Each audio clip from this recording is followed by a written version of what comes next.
Sebelum menonton video ini, jangan lupa dukung channel ini dengan cara subscribe, like, dan share. Oke semua, kemarin kita sudah melaksanakan ujian tengah semester. Kali ini kita mulai akan merilis untuk membuat sebuah penulisan karya ilmiah. Nah, di sini diajarkan bagaimana cara atau langkah-langkah penulisan karya ilmiah itu seperti apa.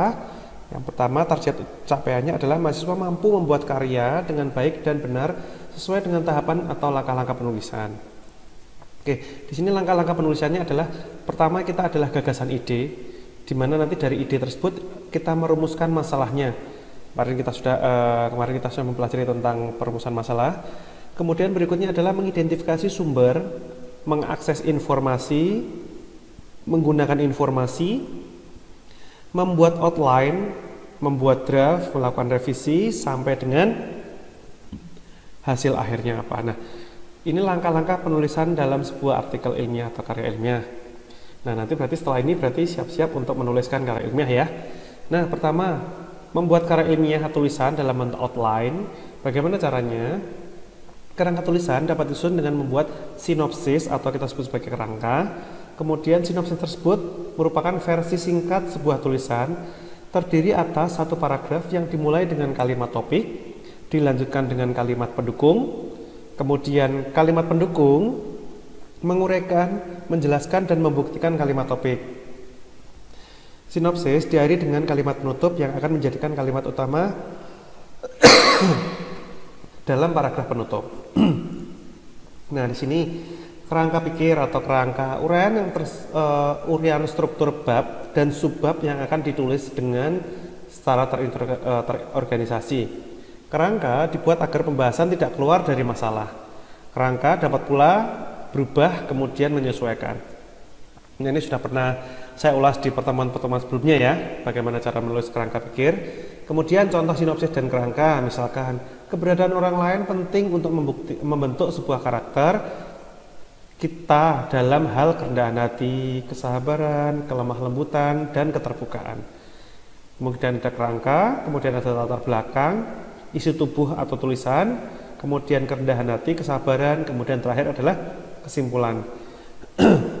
Kesimpulan tersebut merupakan dengan demikian tanpa melalui persinggungan dengan orang lain kita tidak dapat memiliki real sweetie personality. Nah, di sini ada kita contoh ketika kita ingin membuat sebuah draft.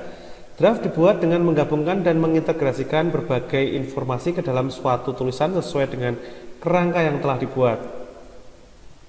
Pembuatan draft perlu memperhatikan COC-TUC agar tidak hanya menggabungkan potongan-potongan informasi saja, tetapi juga ada sinergi, keterkaitan, kemudian ringkasan, dan seterusnya. Tulisan akan tetap disebut draft sampai dengan menjadi hasil akhir. Maksudnya gimana? Kalau misalkan kita tulisan itu belum dipublikasikan, maka itu masih tetap dalam bentuk draft. Walaupun itu sudah menarik, sudah bagus, kalau belum dipublikasikan berarti itu masih dalam bentuk draft. Draft untuk mengecek atau dibaca ulang apakah terdapat kesenjangan antara pesan yang ingin disampaikan dengan yang diterima pembaca dan kelemahan lainnya. Kemudian kita ada revisi-revisi, di mana revisi tersebut merupakan tahapan setelah pembuatan sebuah draft. Memeriksa sendiri atau meminta orang lain untuk melakukan pengecekan atau perbaikan. Pembuatan dan revisi bisa terjadi berkali-kali. Baik tidaknya suatu tulisan tidak ditentukan oleh banyaknya pembuatan draft dan revisi, tetapi besarnya perhatian dan usaha yang disurahkan. Perhatikan COC-TUC, penulisan sumber acuan, penyajian ilustrasi, dan format fisik. Menulis dari berbagai sumber yang berbeda.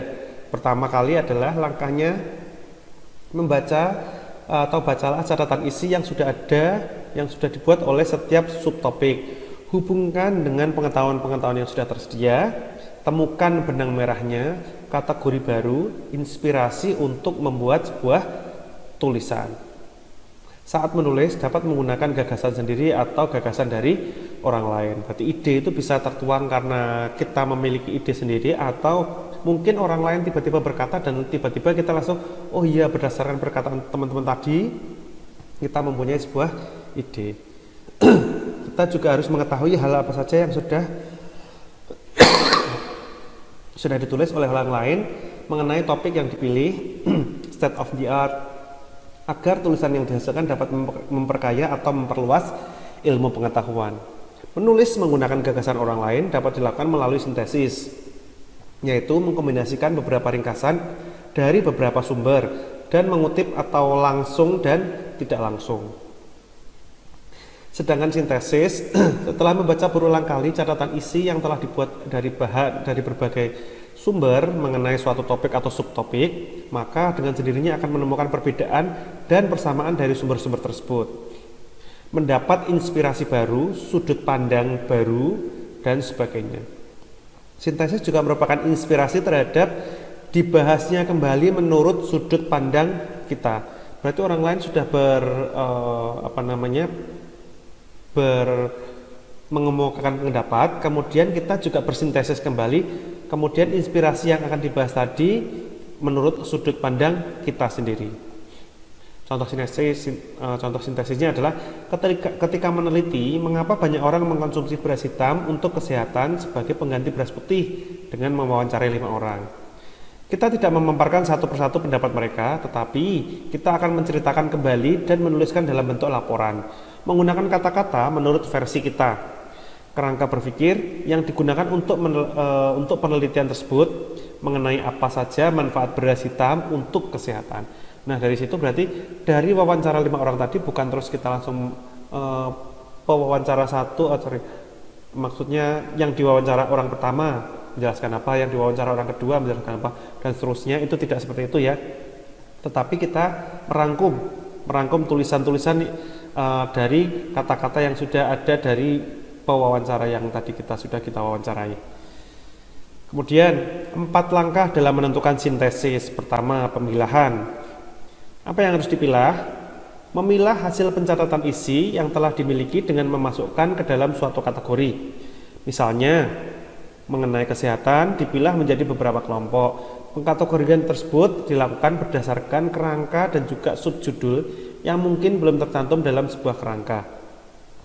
Pengkategorian berdasarkan pada analisis kita terhadap informasi yang dikumpulkan. Tujuannya untuk mengorganisasikan informasi dan ide yang dimiliki. Kemudian langkah kedua adalah pelabelan. Kalau tadi kita sudah memilah-milah yang sudah menurut kita penting, menurut kita yang mana yang harus dipilah untuk dikelompokkan tertentu, kemudian kita juga diberikan label atau pelabelan. Memberikan deskripsi dalam bentuk kata-kata atau frasa terhadap kategori tersebut. Tahapan untuk mendefinisikan inti dari informasi. Pelabelan membantu untuk mendapatkan gambaran yang jelas tentang struktur penulisan yang akan dibuat. Apakah kategori yang dibuat sudah cukup mendukung pemikiran atau argumen atau memerlukan kategori tambahan. Nah, di sini berarti pelabelan itu juga penting. Untuk langkah keduanya adalah apakah dari judul tadi, kemudian diikuti dari pemilahan, kemudian pelabelan tadi, apakah sudah memenuhi syarat untuk membuat sebuah artikel atau kira-kira mungkin masih kurang. Nah, kalau sudah maka tinggal kita urutkan atau kita sebut sebagai pengurutan. Berdasarkan pertimbangan yang logis, waktu kronologis, sebab akibat, proses dari awal hingga akhir, cara pandang umum ke spesifik dan lain-lain. Nah, dari sini berarti kita mengurutkan nih waktunya yang terlebih dahulu yang mana nih. Kemudian setelah itu nanti proses berikutnya apalagi dan seterusnya. Melihat apakah tulisan sudah memiliki hubungan atau pertalian yang sudah jelas atau coherence. Untuk mengecek apakah ada informasi yang kurang sesuai atau tidak dapat digunakan karena tidak ada hubungannya. Jadi mengecek apakah ada informasi yang kurang sesuai. Kalau memang ada informasi yang kurang sesuai, apakah ini nanti akan dihilangkan, dihapus, atau tetap kita sisipkan di antara dari urutan kedua dan ketiga, atau urutan 1 dan kedua dan sebagainya. Jadi kita menentukan dia nanti diletakkan di sebelah mana, atau mungkin di bagian paling bawah, atau mungkin di bagian intronya atau di pembukaannya. Nah, silahkan nanti bisa ditentukan seperti itu. Nah, perkiraannya setelah itu kita memperkirakan untuk melakukan proses pengecekan apakah pengurutan sudah sesuai, cukup dan selesai. Kemudian jika selesai dapat mencapai kesimpulan dari apa yang akan dicapai. Jika belum, harus mencari kategori informasi kembali dan mengorganisasikannya. Jadi perkiraan ini tadi merupakan sebuah gambaran dari kesimpulan, di mana nanti hasilnya nanti kira-kira seperti apa sih, harapannya nanti seperti apa. Kemudian saran atau rekomendasi berarti nanti kalau saya sudah menyelesaikan artikel ini, kira-kira nanti mau ada tambahan apa lagi ya, atau rekomendasinya apa lagi ya. Oh misalkan mengganti algoritma baru, oh misalkan menggabungkan algoritma A dan B, oh mungkin menyempurnakan algoritmanya, menambahkan apapun itu, menambahkan metode yang lain dan seterusnya. Nah itu merupakan kira-kira setelah langkah dari kesimpulan tadi. Berarti kita sudah menyimpulkan, berarti kemudian kita kira-kira nanti progress report berikutnya apa sih, atau riset berikutnya apa sih. Nah berarti itu kita buat kira-kira. Oke, setelah kira-kira tadi berarti kita selesaikan untuk saran, kesimpulan dan saran. Kemudian kita hasil kutipan atau mengutip. Kutipan langsung kata demi kata bisa, atau kutipan tidak langsung berarti menggunakan kembali sesuai dengan kata-kata yang dikutip atau kata-kata si pengutip tadi. Kemudian kutipan bertujuan untuk mendukung, menjelaskan gagasan penulis, memberikan komentar, menganalisis, membandingkan. Contoh, hubungan antara kedua faktor ini juga dikemukakan oleh Talcott dan Parsons tahun 2018. Berarti Talcott dan Parsons ini merupakan autor atau penulis 1 dan penulis 2 yang pernah terbit tahun 2018, di mana sekarang sudah tahun 2022. Berarti kata-kata tersebut, kata-kata antara hubungan antara kedua faktor ini juga dikemukakan oleh. Nah, berarti kan itu juga merupakan kutipan dari orang yang sudah pernah meneliti atau sudah pernah bilang atau menyampaikan kepada artikel, dan artikel tersebut dimuat dalam publikasi, baik itu publikasi ilmiah tingkat internasional, tingkat nasional, ataupun mungkin tingkat lokal. Nah, berarti kita golongkan kutipan tersebut. Kemudian setelah menggunakan kutipan tadi, kita bisa menggunakan informasi dengan bertanggung jawab. Nah, tadi ketika kita membuat atau mencari referensi, pastikan menyebutkan sumber ide yang bukan berasal dari ide asli kita. Ide awalnya pasti dari artikel yang lain. Membuat sumber acuan dan daftar pustaka. Jadi acuan-acuan yang tadi ada, dan kemudian dibuatkan daftar pustakanya. Karya, baik itu gambar, sebaiknya menyebutkan siapa yang menggambar sebagai sumber. Kalau memang itu bukan gambar dari teman-teman semuanya atau bukan gambar dari kalian, silakan sebutkan sumbernya. Tiba-tiba menemukan metode waterfall misalkan ya. Nah, waterfall itu apakah kalian menggambar sendiri atau mempunyai sumber? Kalaupun misalkan kalian menggambar sendiri atau rewrite itu berarti menggambar ulang dari yang sudah ada, maka kalian tetap menyebutkan hasil gambar tersebut dikutip dari siapa sih? Tetapi kalau itu murni gambar kalian sendiri, misalkan dari waterfall, kemudian kalian gambar, itu berarti memang kalian tidak perlu menyebutkan. Tapi saya yakin, misalkan kalian menyebutkan algoritma waterfall, berarti pasti ada sumber utamanya terlebih dahulu. Jadi jangan lupa kalian mensitasi sumbernya dari siapa. Karya lagu sebaiknya menyebutkan siapa penciptanya. Nah, ini kalau contoh misalkan di dalam dunia lagu, karya lagu sebaiknya juga menyebutkan siapa penciptanya. Jadi misalkan penyanyi A itu penciptanya siapa, dan seterusnya, yang menyanyikan lagu tersebut siapa, yang menciptakan siapa. Nah, bagaimana cara menandai karya orang lain itu di tulisan kita? Nah, di sini ada sintesis dan kutipan harus dilakukan secara bertanggung jawab. Artinya apa? Ketika kita mensitasi atau mengutip, berarti kita juga pastikan kutipannya itu betul. Kemudian hasilnya juga memang sesuai. Kemudian juga dia publish di publisher yang dapat dipercaya. Nah, kita sebagai pengutipnya juga harus bertanggung jawab. Kita mengutip dari siapa sih? Jangan sampai kita mengutip kata orang itu, lah ternyata orang itu juga belum tentu benar atau diragukan kebenarannya. Pastikan kita melakukan secara tanggung jawab. Bedakan dengan jelas tulisan mana yang merupakan ide sendiri dan mana pula yang merupakan ide dari orang lain.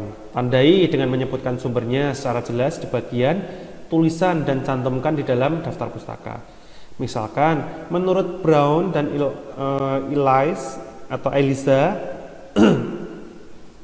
tahun 2016 halaman 2, berarti nanti di situ disebutkan bahwa menurut Brown dan Eliza tadi tahun 2016 halaman 22 tadi dia berkata apa sih? Nah, setelah ini kan kalimatnya pasti ada.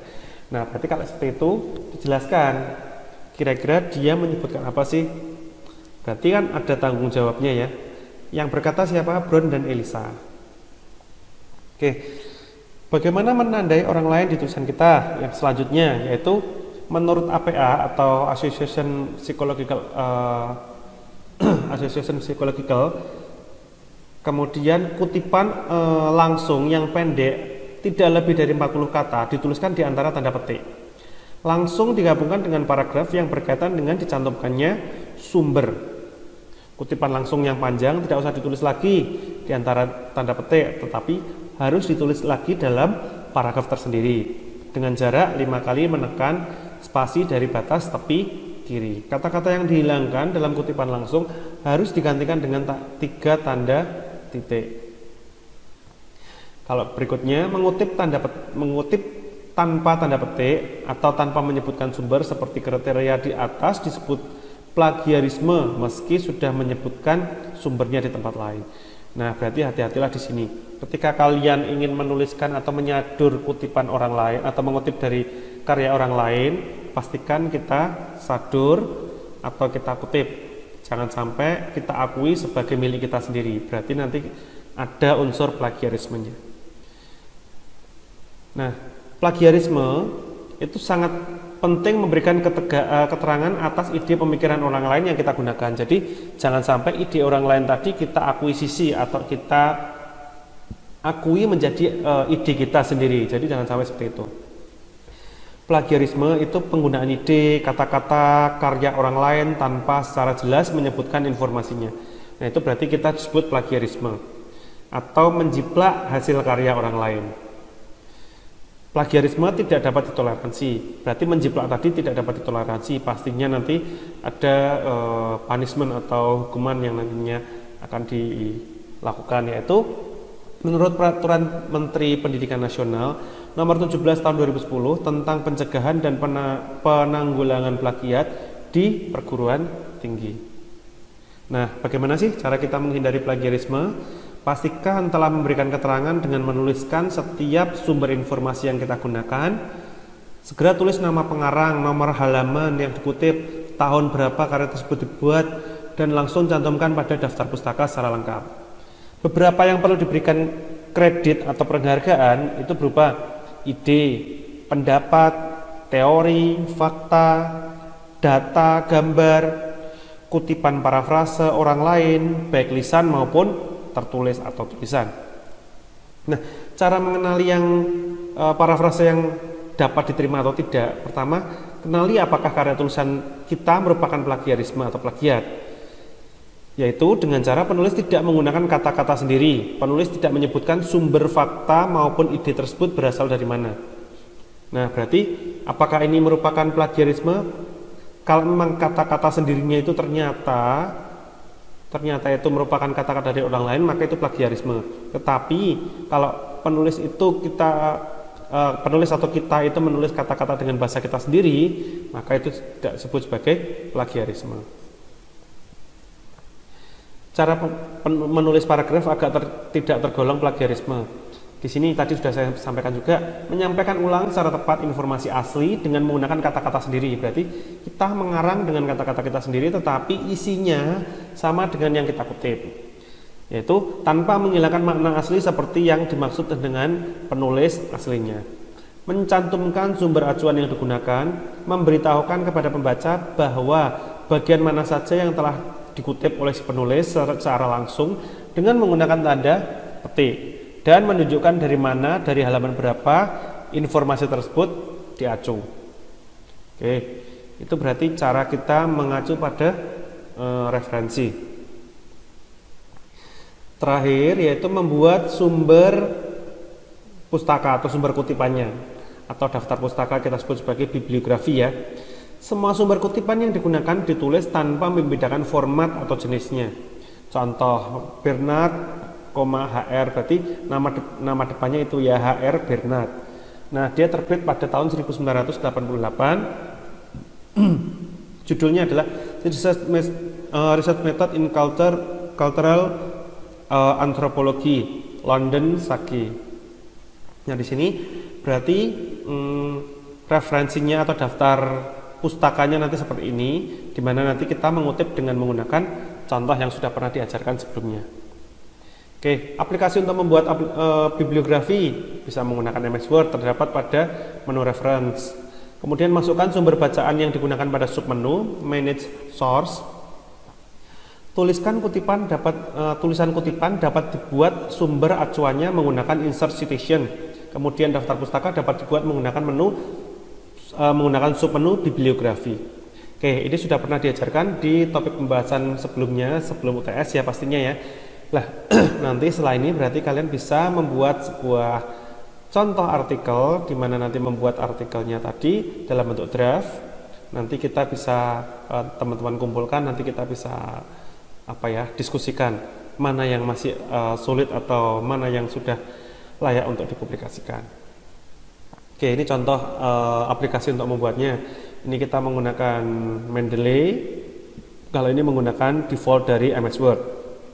Silakan kalian bisa menggunakan manapun boleh.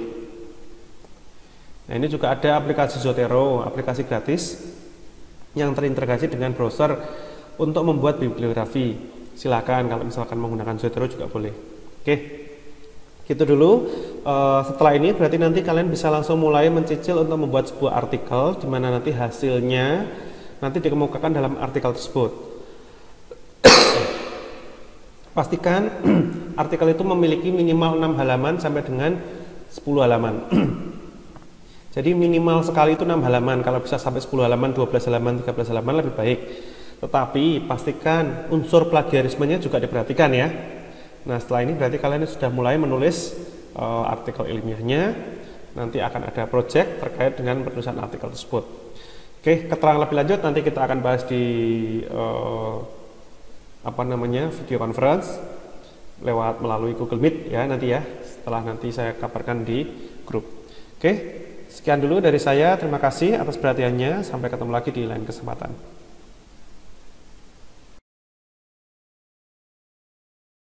Thanks for watching.